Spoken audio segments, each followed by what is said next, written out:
Jadi begini saudara-saudara,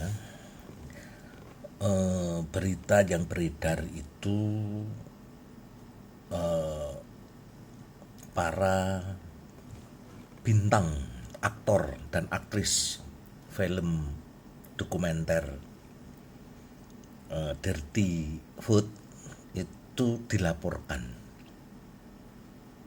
ke Bareskrim yang tuduhannya mungkin telah melakukan fitnah.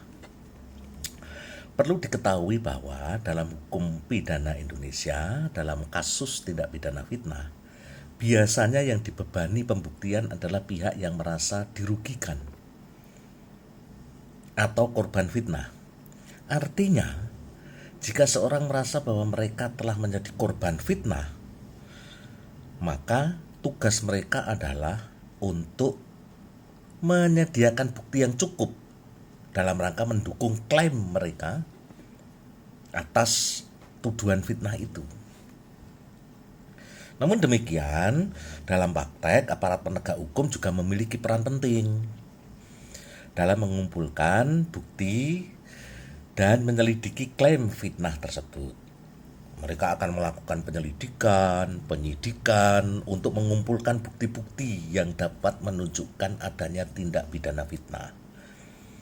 Jadi, sementara korban fitnah memiliki tanggung jawab untuk menyediakan bukti yang memadai, aparat penegak hukum juga memiliki peran dalam membantu menyelidiki dan mengumpulkan bukti. Nah, oleh sebab itulah penting dicatat bahwa dalam proses hukum, prinsip praduga tak bersalah tetap berlaku. Artinya, seorang dianggap tidak bersalah sampai bukti secara sah dan meyakinkan oleh pengadilan. Oleh karena itulah, saudara-saudara, tindak pidana fitnah harus memenuhi standar bukti yang diakui oleh hukum. Dan keputusan pengadilan yang akan menentukan apakah tindak pidana fitnah itu telah terbukti atau tidak. Kesimpulannya,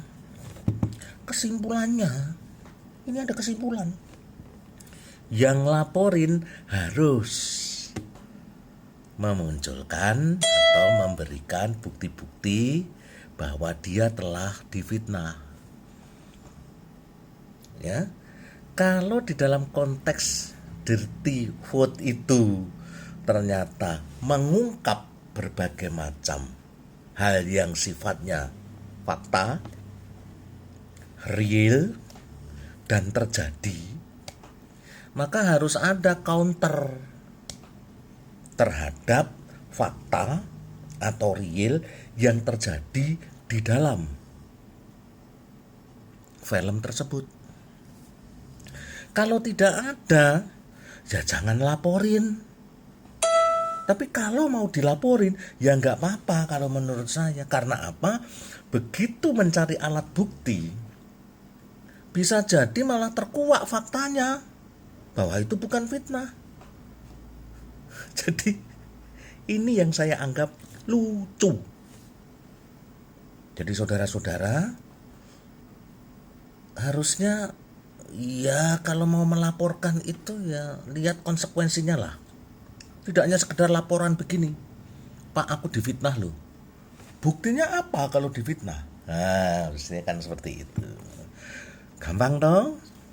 Ayo sekarang kita tunggu apa yang diajukan sebagai bukti bahwa Dirty Food itu adalah fitnah yang keji. Jangan-jangan malah Dirty Food itulah yang menceritakan bagaimana pelanggaran yang keji itu secara fakta. Nah ini nanti kita lihat kuat-kuatan. Karena apa? Karena dalam film itu sebetulnya kan menampilkan fakta. Ada bukti-bukti yang dituangkan dalam berbagai macam video, berbagai macam peristiwa, di samping para aktor itu yang tentunya adalah orang yang sangat kompeten di bidang hukum tata negara, sudah memberikan clue-clue, kemudian memberikan rentetan peristiwa ditambah dengan berbagai macam bukti, dan itu fakta.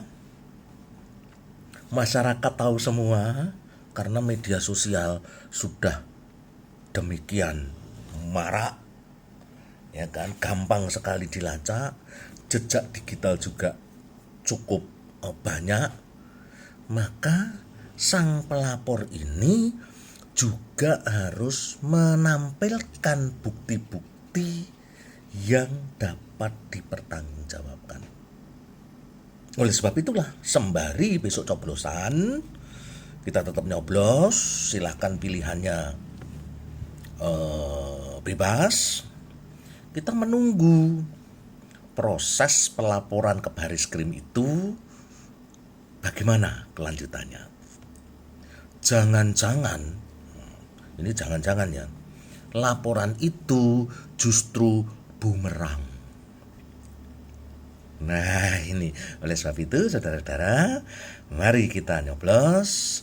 Setelah nyoblos kita tetap bersahabat, kendati ada perbedaan antara yang nyoblos secara cerdas dan yang nyoblos secara pekok. Begitu ya, terima kasih.